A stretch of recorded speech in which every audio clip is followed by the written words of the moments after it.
Hi, everyone. It's my pleasure to welcome you today to Susan G. Komen's virtual NBC Impact Series event for August. My name is Casey Volpe, and I am with Susan G. Komen's Community Education and Outreach team. The programming for this series is envisioned as a year-long conversation with attendees, where we present new information and speakers and topics each month. Today's topic is advocacy and public policy, and our featured speaker is Molly Guthrie, who is Vice President of Advocacy and Public Policy here at Komen. Before we begin, I'd like to thank our sponsors for supporting the 2023 NBC Impact Series. So first, thank you to AstraZeneca for being the technology sponsor for this year's events. The virtual setting means that NBC patients, no matter where they live, can be part of this community. We would also like to thank our premier sponsor, GE Healthcare, and our signature sponsor, Walgreens. The series is made possible because of their generosity. So just a quick housekeeping note, while our speakers are talking, please feel free to post your questions in the Q&A feature in Zoom, and we'll get to as many as we can. And we are very excited that you're joining us for today's very exciting discussion. So to start, I'd like to introduce us to our moderator, Ms. Mary Randall. Mary Randall was diagnosed with metastatic breast cancer in 2020. She has been impacted by cancer longer before her own diagnosis, as she witnessed friends and family with this disease. She's been an avid supporter and volunteer and has participated in numerous fundraising and Avon walks to raise awareness and funds for breast cancer research. Most recently, she volunteered at Komen's 3-day event in Boston and is looking forward to doing so again this year. Since her diagnosis, Mary has committed herself to supporting others with metastatic breast cancer and advocating for research and funding towards a cure. Mary is an active member of the American Cancer Society Reach to Recovery program, which offers support to others during and after cancer treatments. She also serves on the local Making Strides event, both as a board member and a logistics committee lead. Mary worked 20 plus years in corporate leadership roles and is a certified life coach. Today, she lives with her husband in upstate New York, where they enjoy outdoor activities and traveling with family and friends. Mary looks forward to being part of the steering committee and thriving within and for the NBC community. So Mary, thank you so much for moderating today's event. I'm going to hand things off to you.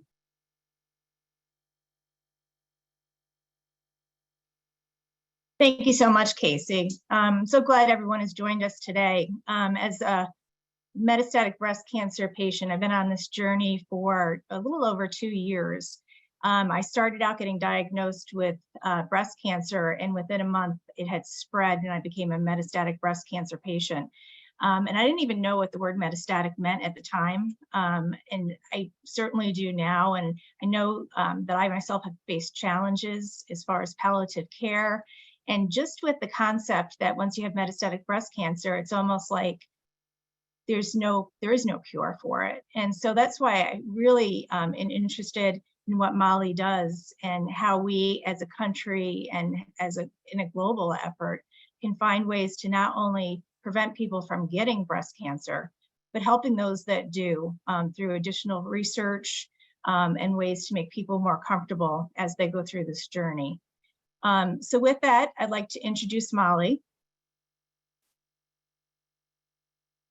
Molly joined Susan G. Komen in 2009 and is responsible for leading Susan G. Komen's public policy and advocacy efforts through Komen Center for Public Policy.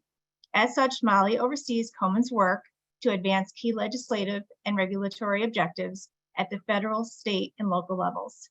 In this role, she focuses on policy campaigns to increase funding for medical research and screening programs, and ensuring access to affordable, high-quality breast health and cancer care services.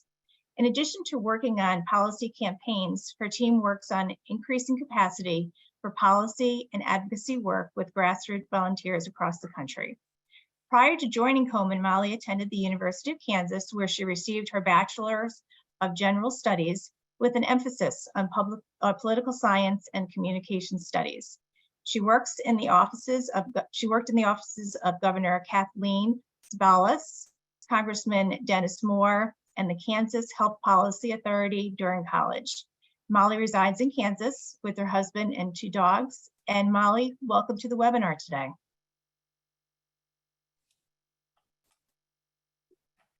Great. Thank you, Mary, for that great introduction and for taking the time to lead this today and to be part of our steering committee. It's great to have such amazing volunteers such as you. So as Mary shared, my name is Molly Guthrie, and I am the Vice President of Policy and Advocacy here at Susan G. Komen. And as part of that role, I oversee our work through our Center for Public Policy, which is what we will be focusing on today.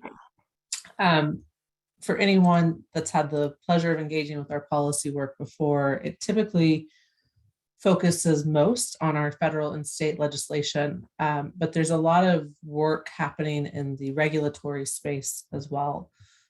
So we'll spend some more time examining that. But if you'll go to the next slide, I want to start off level setting with everyone on how we get to the issues that we work on and engage on. Then, as I mentioned, talk about the regulatory space, talk about some of the federal and state policy issues that we're engaging on and that impact the metastatic breast cancer community, and wrap up with what you can do with this information, and how you can help us to move these important issues forward. So at the Center for Public Policy, on the next slide, this was launched a few years ago officially, and it was really our attempt to unify the efforts that we were doing in the policy space, whether that be in Washington, D.C., in your local capitals, at your local government, and with our advocates. And so our Center for Public Policy is made up of three main areas. We have our federal policy and advocacy, which is the work that happens in Washington, D.C., our state policy and advocacy, so the work that's happening locally, either within your state or local municipalities. And all of that work is supported by our grassroots advocates across the country. As part of our work at the Center for Public Policy, we implemented a really thorough issue vetting and selection process that guides how we engage in both our federal and state policy work. And so this process is done every 2 years, and it monitor or mirrors when a federal legislative cycle is in some states. So we just launched new priorities at the beginning of 2023, and those will take us through the end of the calendar year 2024. But again, I said it's a vetting process. And so rather than engaging on every issue that comes across our desk, which unfortunately seems to be an ever-growing number of issues, we know that we have to prioritize those issues to ensure that we are making an impact and improving the lives of those impacted by this disease. So each issue, each issue selection process starts from the ground up rather than the top down. And so we start this process with a survey that goes out to anyone and everyone that's interested in taking it within Komen's constituencies, but also other organizations, to provide us feedback on the issues that they are experiencing and the barriers to care that they're facing, really anything that's impacting their ability to access care, where there are other opportunities for engagement and policy.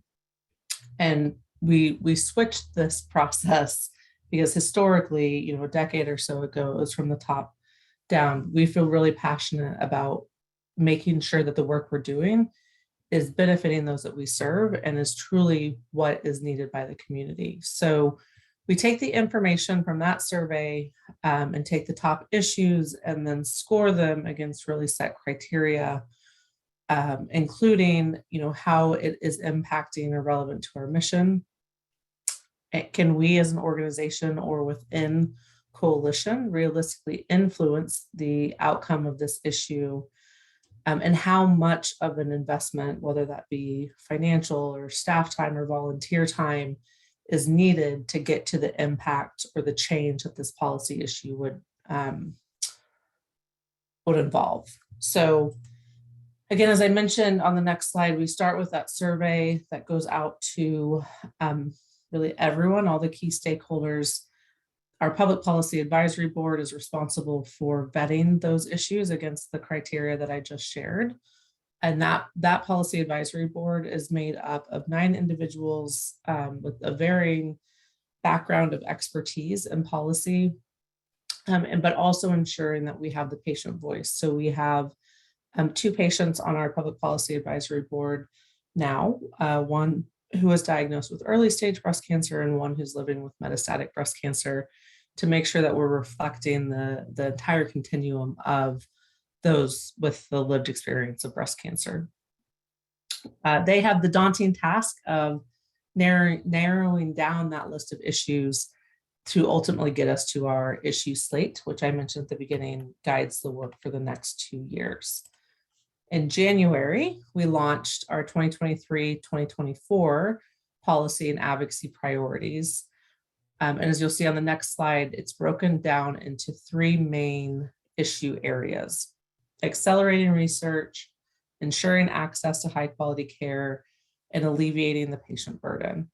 And all 3 of these work together to get us to a place where we have a more equitable healthcare system, and that people are able to access the care they need when and where they need it. So today we'll focus in on just a couple of these. I could easily speak all day about these issues, but no, we are limited by time, so we tried to prioritize them. But so a lot of this will focus on ensuring access and alleviating patient burden, but we will touch a little bit on accelerating research. I will say, since it's not called out in here specifically, funding for research and making sure that the government, whether that be state governments or federal governments, are making investment in research, and specifically breast cancer research, a priority, is one of our priorities for 2023 and 2024, and has been really ever since our founding. So let's dive into what this actually means in reality. So as I mentioned, I'm going to start it a little differently this time around and look more directly at the federal regulatory space. So not an area that as many advocates participate in, but a very important area of change, especially in Washington, D.C., in times that we are in today, where there's a lot of divisiveness and really an inability to work together and get needed legislation passed. A lot of work does end up happening in the regulatory space. So I wanted to call attention to a couple of the recent efforts that we have engaged on that are handled in the regulatory space compared to working with policymakers and with legislation. So the first revolves around SEER data, which stands for surveillance, epidemiology, and end results. And the SEER data that's produced by the NIH and the National Cancer Institute is really great data. It was, they started collecting this back in the 1970s, and it's really grown and expanded over the last 50 years, and now represents close to 50% of the US population. And there's, interesting data that's provided from it. So specific to breast cancer, we know that over 15% of female breast cancer represents, or 15% of that of the all new cancer cases in the US. Breast cancer is the most frequently diagnosed cancer among women aged 65 to 74, and that the average age at death is 70. Unfortunately, the data collected by SEER isn't as expansive as we feel it should be, and it can be somewhat misleading. So when you look at SEER data, there are important components and parts of the breast cancer community that are not included. So how SEER collects their data is based off of when a person is diagnosed with breast cancer and when they die. But it does not include any reference or record if someone was diagnosed with early stage breast cancer and then was diagnosed with a metastatic later in their life. And so we don't have a full picture or an accurate count of those living with metastatic breast cancer, because only about 6% of those people are logged into the SEER system, and that's the 6% that are diagnosed de novo. So not ideal, and something that we, among other patient advocacy groups, have been working for a while to try to figure out how to get this to change. And so one of the angles that we utilize in driving this policy change in the regulatory space is through report language.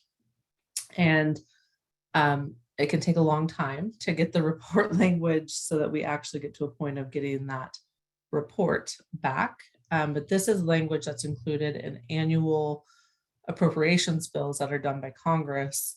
But once a request is included within one of those appropriations bills, it's the administration's responsibility to provide a response. So it's a great opportunity to bring light to issues that might be stalled in the legislative space, or if there's a need for additional data.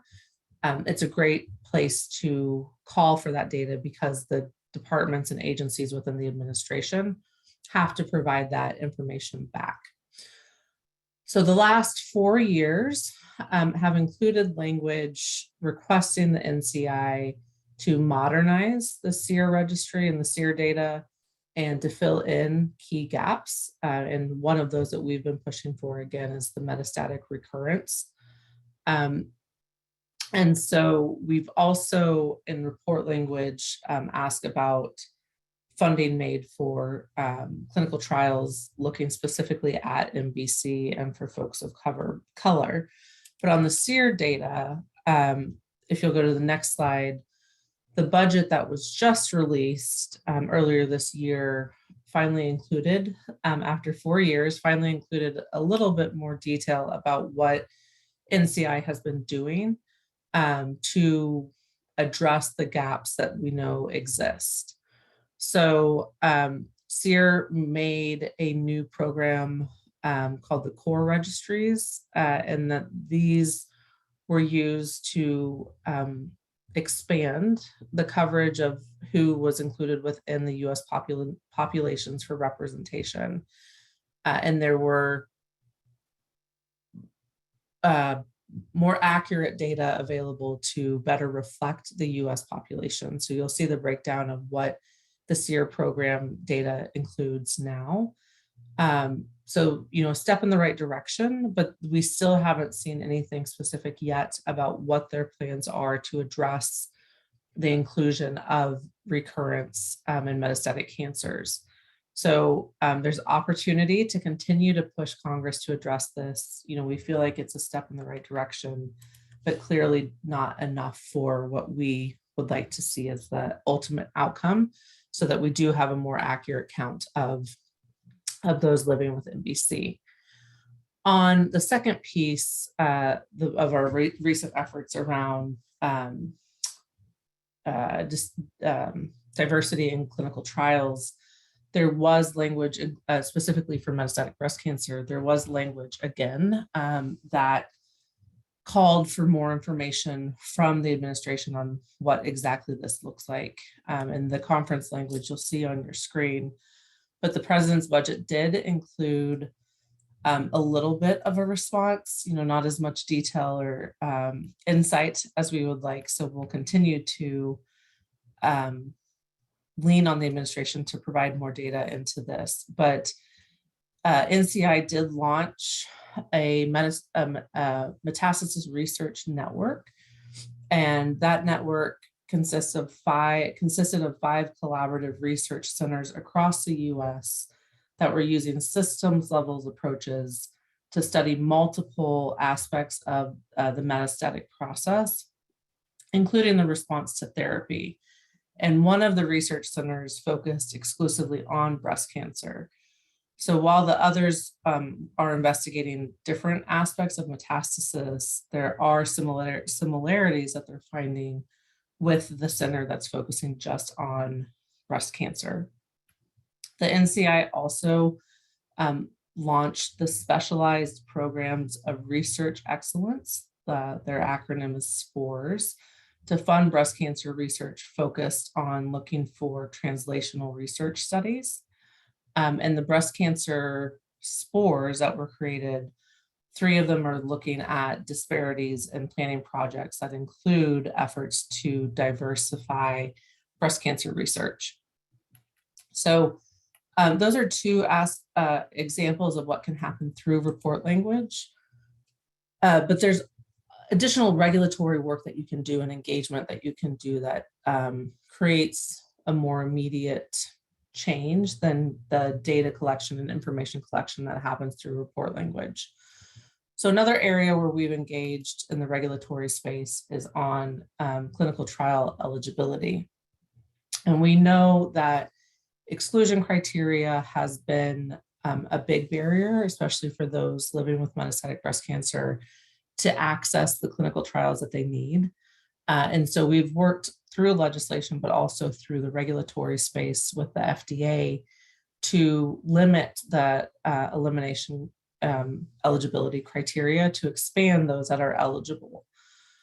And on the next slide, you'll see, in addition to that exclusion criteria, we've also been engaging on how we can increase, as I mentioned, the disparity or increase the equity in enrollees for clinical trials. So removing barriers that we know are preventing enrollment. And again, probably not new news to many of you, but we know that Black women are at a higher likelihood of being diagnosed with more aggressive cancers and later stage cancers. And the same is true for Hispanic and American Indian and Alaska Native women, as far as the being more likely to be diagnosed with advanced and late stage compared to white women. So we know that there are significant disparities when it comes to breast cancer diagnosis and outcomes.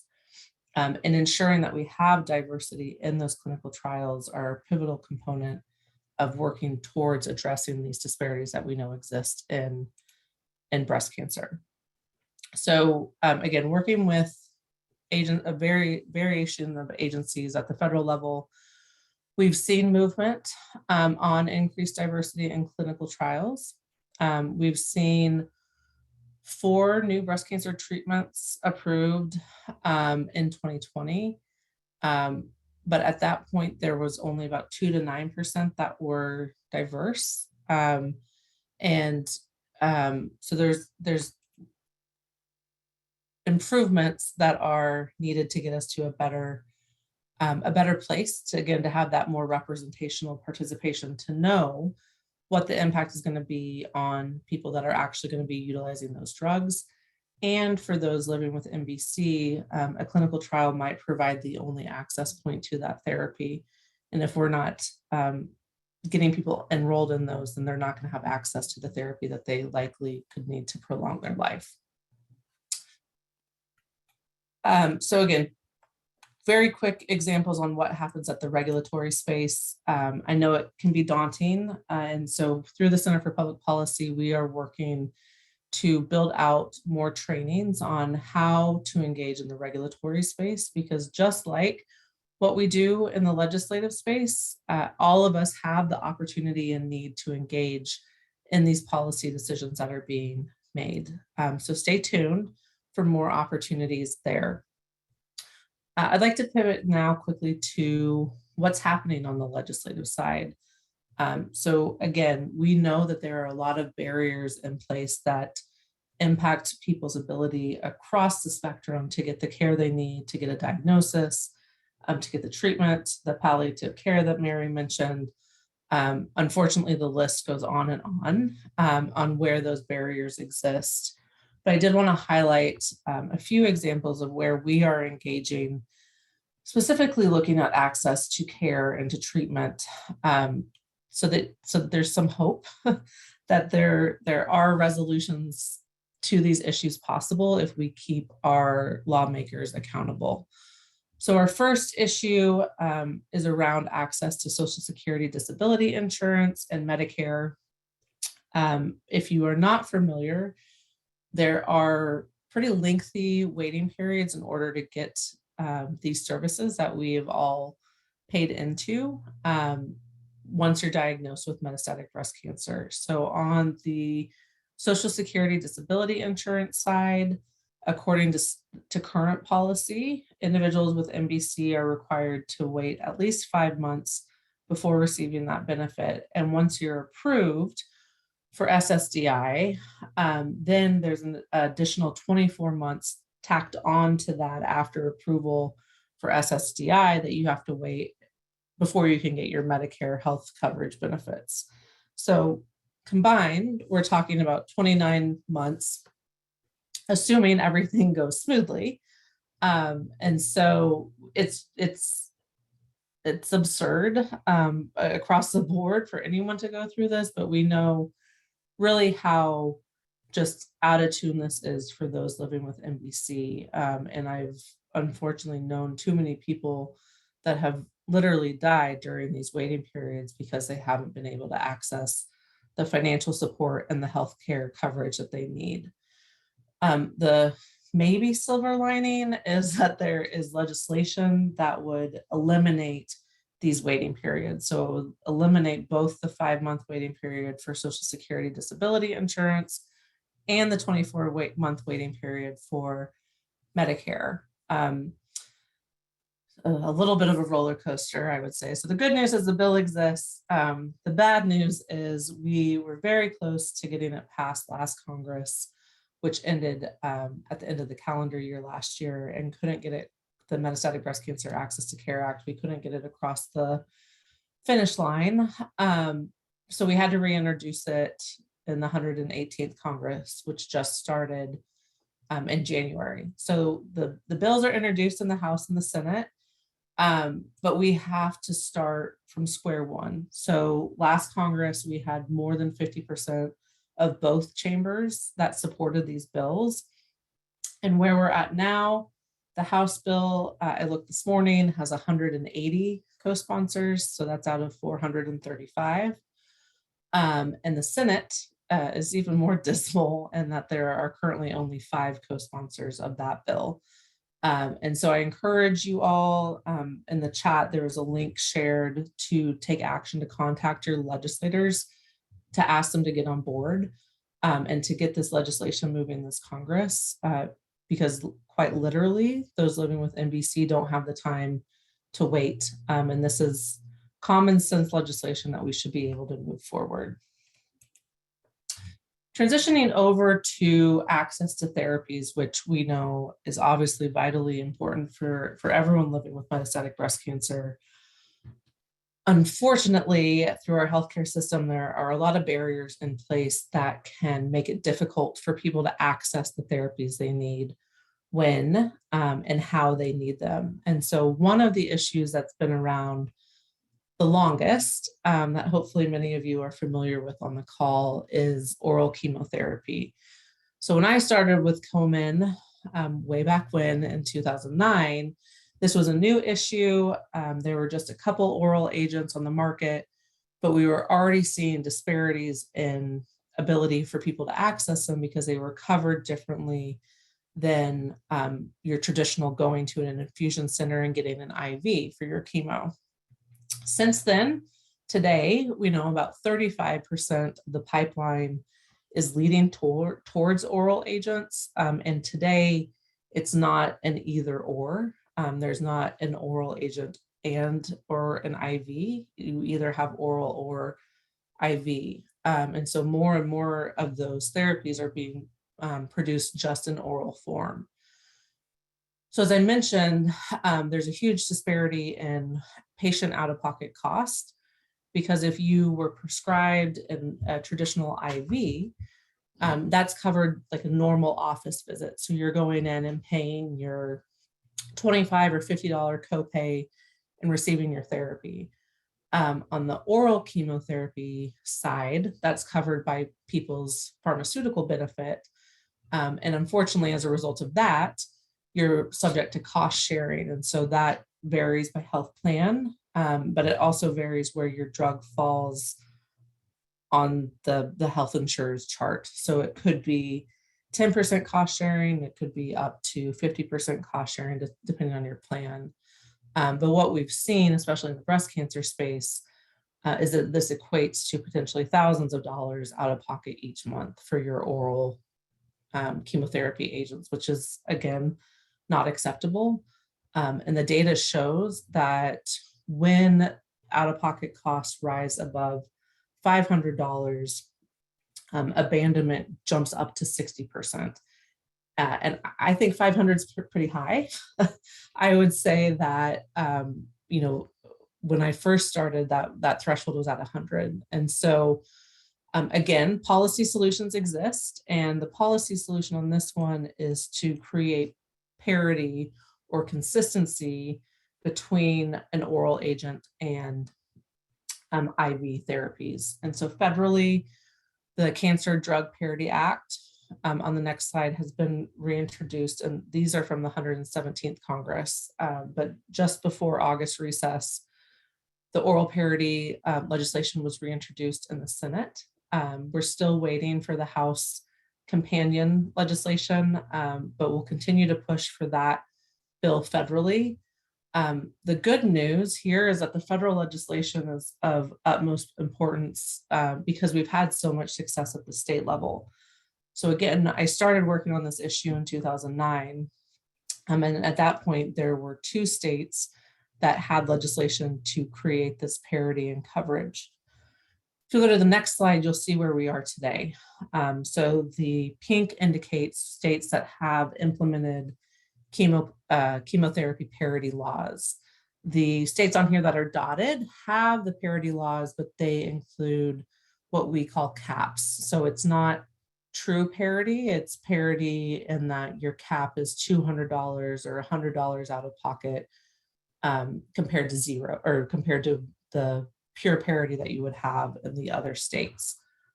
Still opportunities at the state level, but again, a lot of the momentum right now within our policy work and the coalition that we work with on this issue is to finally get this bill moving and passed federally. But as you can tell, it takes time because it's been more than a decade that I've been working on this federal bill. For those that aren't familiar, because the other issues I walk through today will also have federal and state components. The reason that you need both of these actions is that state bills are only able to impact health insurance that's state regulated compared to federal plans, which or federal legislation, which impacts federally regulated plans. And that's the vast majority of the plans that the American population are on. Hundreds of millions of people are on those federally regulated plans. So the states get us somewhere, but there's still significant gaps that exist with just the state bills, unfortunately. So we had wonderful success on oral parity at the state level, and our patient advocacy colleagues and us were very proud of ourselves for the work that we were able to get done there. But unfortunately, other techniques kind of popped up in its place. I often say that it's a bit like playing whack-a-mole because it feels like each time you get something, 2 more pop up in its place. And so one of those issues that again was rarely used and now is super common is the use of step therapy. And so the concept of this is that your doctor prescribes you the medication that they know is going to work for your diagnosis, your treatment plan. They send it to the pharmacy. The pharmacy is then told by the health plan that they have to use a different drug and have that drug fail you before you can get access to the drug that was originally prescribed by your provider. And that's if you're fortunate enough to have it be one time. There have been examples where people had to have multiple drugs fail them before they got access to their originally prescribed therapy. Not the smartest plan in our opinion. We know that it drives up cost because it can impact people's ability to respond to treatments. It can have counter indication or counter reactions to other therapies that they might be on. But we know that today that this is being used on almost 40% of our drug coverage plans. So again, heard from patients that this was an issue, and so worked in coalition with other patient advocacy groups to get to a policy solution.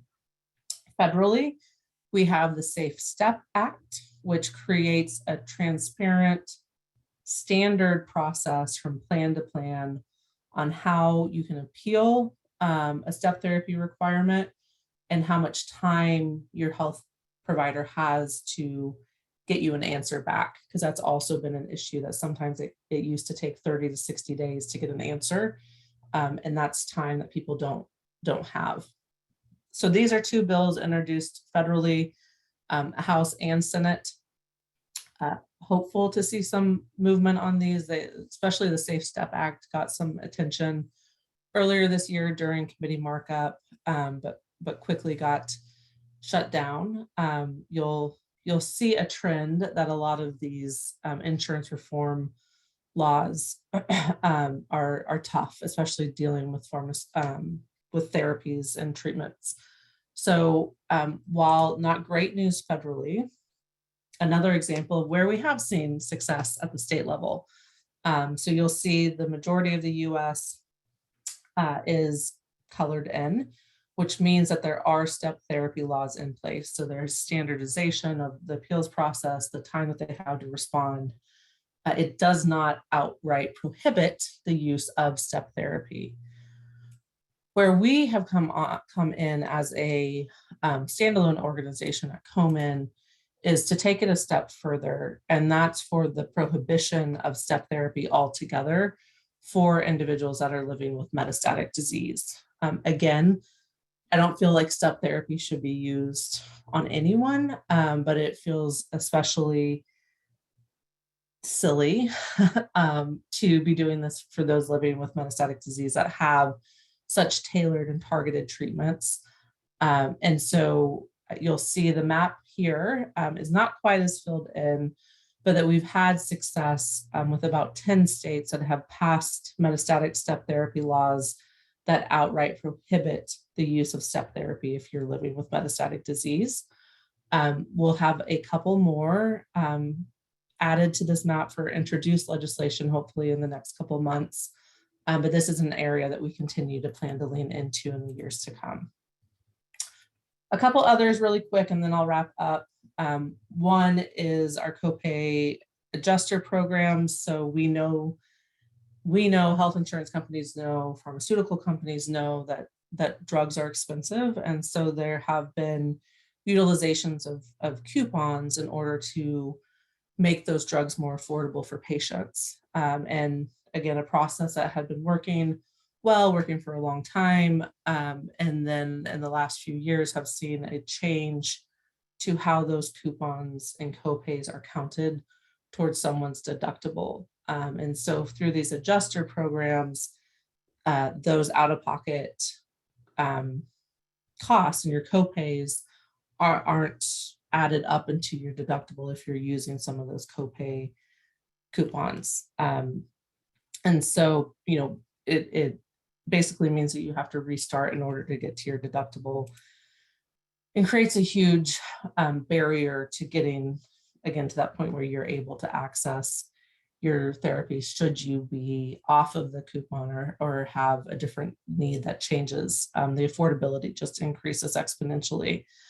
If you'll go to the next slide, again, we've seen significant increase recently. So about 2/3 of individual plans are now using these programs. And it's difficult to know how, when, if they are used until you go to the counter and actually need, you're off the coupon and you need to pay for something. And then all of a sudden you have to get all the way back through your deductible. Solutions exist for this. We have federal legislation as well as legislation at the state level.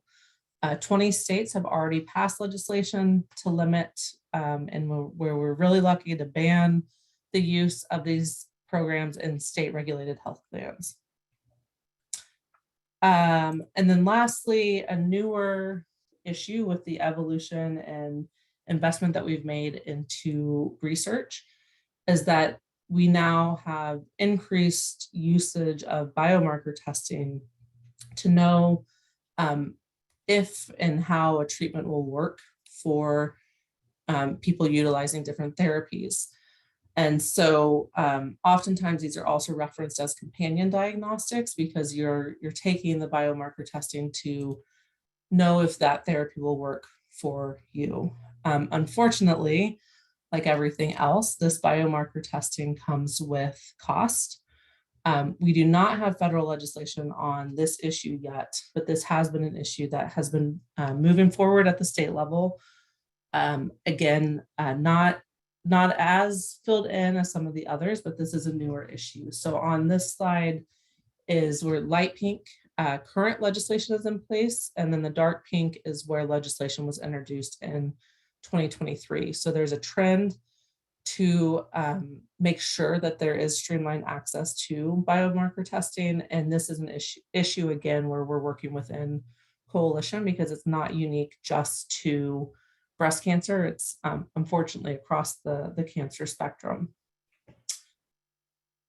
On my side, I want to wrap with a patient advocate video that we recorded a couple years ago. Tori Guy was one of our amazing advocates. I started the presentation earlier talking about our advisory board. She was a member of our advisory board and just did phenomenal advocacy, and unfortunately was taken from us, but made me promise that we would continue to do this work in her honor. And so felt it important to share her story because I feel like, you know, she unfortunately had to deal with a lot of barriers to care during her diagnosis.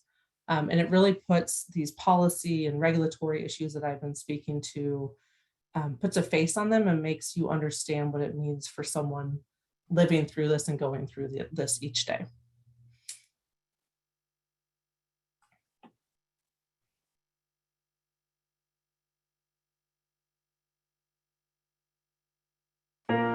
Tori Geib has stage 4 metastatic breast cancer. She was diagnosed in March of 2016 at the age of 30. At the time of her diagnosis, Tori's doctors assured her that they caught the cancer in time for treatment to be effective. The day before I was supposed to start chemo, I got the phone call that my breast cancer was stage 4 metastatic. It had gone to my spine at that point, and I was also showing lesions in my lungs and in my liver. She says she felt whiplashed by the news. 1, I'm too young for cancer. 2, I'm so young that it's not going to be anything significant. And then I'm told, no, you have the types that's going to kill you. Fighting cancer was now her life's work.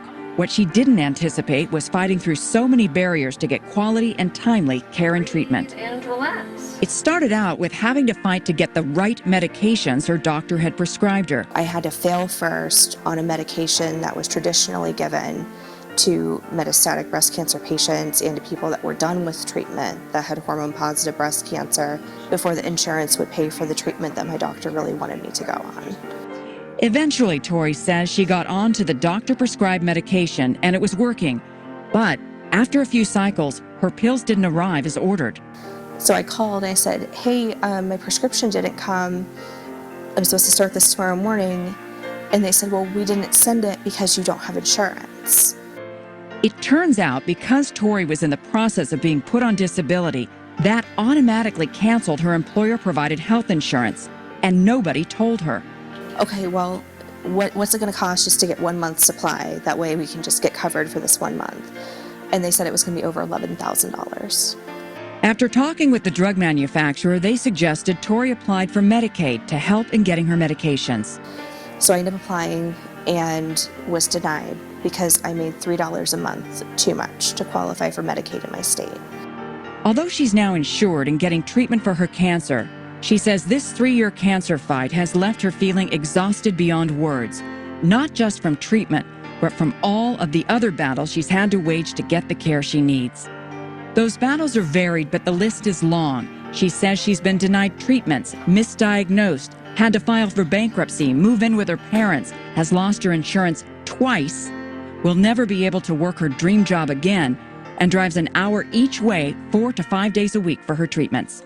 But for Tori, beyond all of that, her metastatic breast cancer means that her future has been altered. Being diagnosed at 30 means I don't get to have kids. The idea of probably getting married someday is off the table. Because most people that live with this live 18 to 36 months. And I'm already past that. So I'm on borrowed time at this point.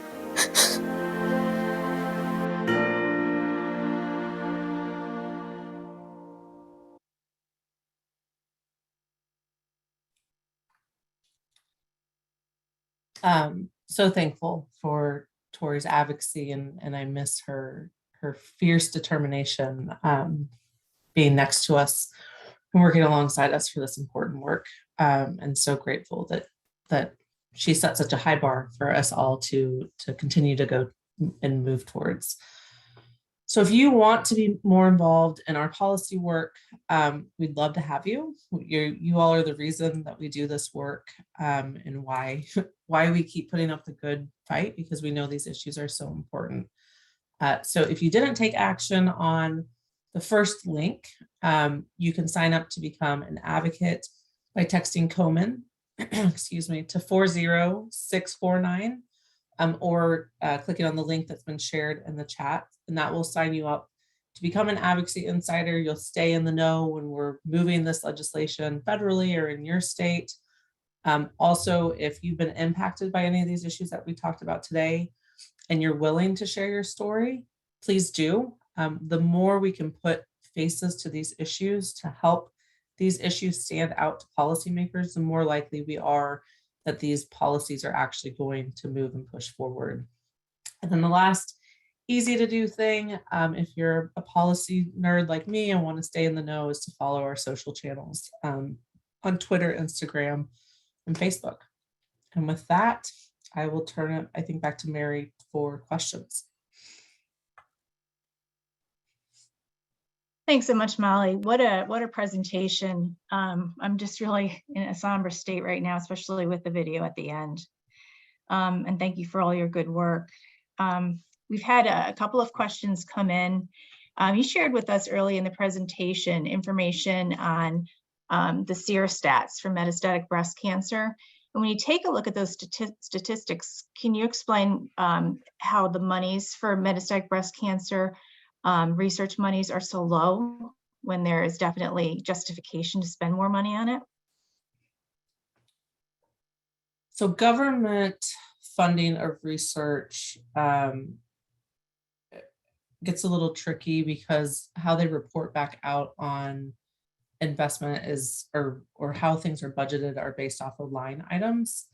And there's not a line item for metastatic breast cancer research, or, we as an organization don't advocate for there's not a line item for breast cancer research either, right? It's at the discretion of the NCI, which is also why we've asked for that report language to get more information on how those dollars are being spent and where they go. So it's hard to have a clear answer on that. I will say, getting to the point that we're doing the metastatic research takes that preliminary basic science research investment as well. And so you can't have one without the other, but there's definitely opportunity for increased investment into metastatic research and to that translational research as well, because an advancement that happens in another disease state, oftentimes we see crossover to other disease states as well. Okay. When you were talking about the registries being, inaccurate at this time and trying to improve that, improving those registries, will that bring greater awareness to the impact and the need to focus on metastatic breast cancer? I would absolutely hope so. I think it's difficult to grasp the problem when the data is not there, but we do know, we're losing 44,000 women and men to this disease, and annually, and primarily that it is coming from those living or passing away from metastatic breast cancer. So it's also how you frame the issue, because I do think, and somehow the staffers are getting younger, but I'm not getting older. But the people that are working for these legislators have gotten very used to hearing about breast cancer and the number of survivors that we have, and don't understand the impact and how many people we still are losing from this disease. So I would think that having that data would have to improve that. But it's also been a focus of our team to talk about, yes, we have survivors of this disease, which is great, but we have too many people living with metastatic disease. And it's unacceptable the number of women and men that we're losing still every year. Thank you for that. Another question from our audience. You've been with Komen for a while. How have you seen the public policy work change over the years, specifically around metastatic breast cancer? So yes, a while. I would say that we're doing more. I have the distinct honor of leading our Center for Public Policy and our policy work now. And the metastatic community is very important, and the barriers that you all face need to be addressed. And so it's not that it hasn't always been a priority, but ensuring that we are being inclusive of messaging to talk about early stage and those living with metastatic disease, and making sure that there's that awareness and understanding is top of mind, and it will continue to be. And once a bill is passed related to metastatic breast cancer, how long is it before those with metastatic breast cancer start to feel the impact of it?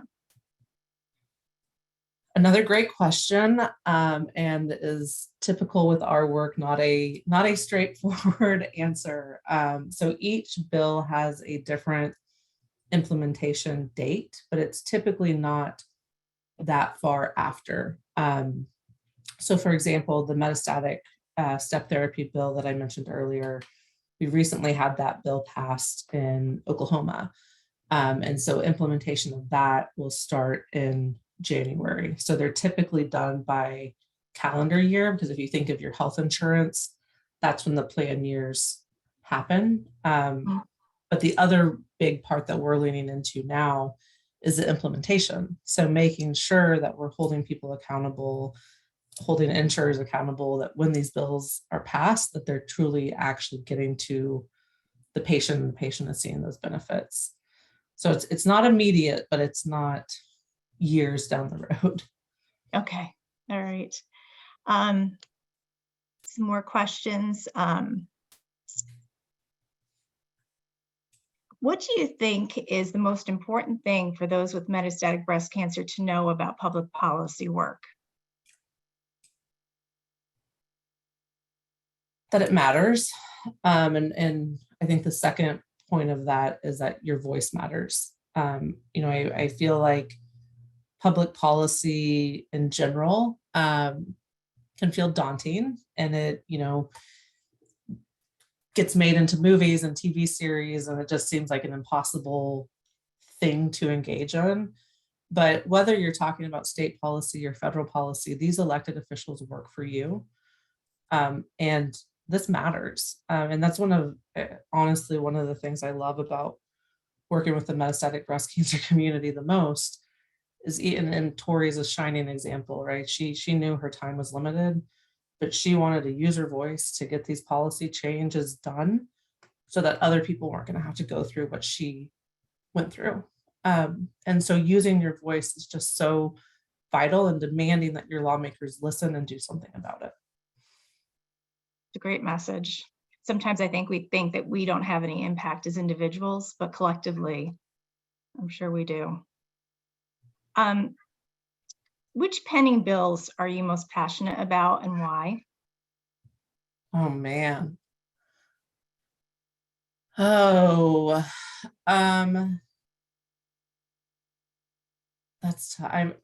go with my gut and say the NBC Access to Care Act. I mean, it's just so straightforward, and they're programs that people are paying into, and to make people wait 29 months before they can have access to it is devastating. And some of the other treatment issues that we work on, if we can get people into Medicare, it's not the best coverage, but it's some coverage. Some of those problems will solve themselves because we've worked to get the Medicare issue addressed. So I feel like that could likely have the quickest, most widespread impact on the metastatic community. But they all matter. I love them all. All of the bills matter, and they all need to pass. Well, I think that's it for the questions that we had from the audience. And I can't thank you enough again for doing this and spending this time as somebody who has metastatic breast cancer. Sometimes you feel like you're on an island, but it's nice to see that you're not only in a great community, but you got people fighting for you as well. So Absolutely. with that, I'll turn it back over to Casey to close out the call. Yes, thank you so much, Mary and Molly, for your phenomenal presentation. I'm just so honored to work with you. I think what you do is absolutely incredible, you and your team. And so I do want to share one comment that popped up on the Facebook, just in it to extend that thank you. And it says, "Thank you for thinking of people like me that are going through this journey." So I thought you deserve to hear that, because I know the work is relentless. And so you deserve to hear from the people that you're impacting. So again, thank you for coming today. We really, really appreciate you being here and participating and asking your questions. That is exactly why we do this every single month. So today was recorded and will be posted to our landing page really soon. You can rewatch this session, view previous sessions, share videos that you think are helpful or valuable to friends and family. And please share the series with anyone you think that would be interested. Once again, we want to acknowledge our sponsors of the 2023 NBC Impact Series. Their generous support allows us to continue to bring this community together to share important information, resources, experiences, and ways to get involved. So thank you to AstraZeneca for being the technology sponsor. Thank you to GE Healthcare for being our premier sponsor, and thank you to Walgreens for being our signature sponsor. Please help us by completing the survey, which you can find in the chat feature. It does get looked at. I read it personally, and it does help determine programming, topics, speakers, anything that you want to learn about. Or need resources wise, we try to incorporate as much of it as possible. So it's really important, and I do appreciate you taking the time to do it. Lastly, our next event in the NBC Impact Series would be September 6th, so just a few weeks away, and it's focused on NBC and sexual health. So we look forward to having you log in and join. You can register now on our landing page, Komen.org/NBC series. And there are a few other events coming down the pipeline you can register for as well. So take a look. Thank you again for joining us today, and thanks to all who made this event possible. Stay safe and stay connected.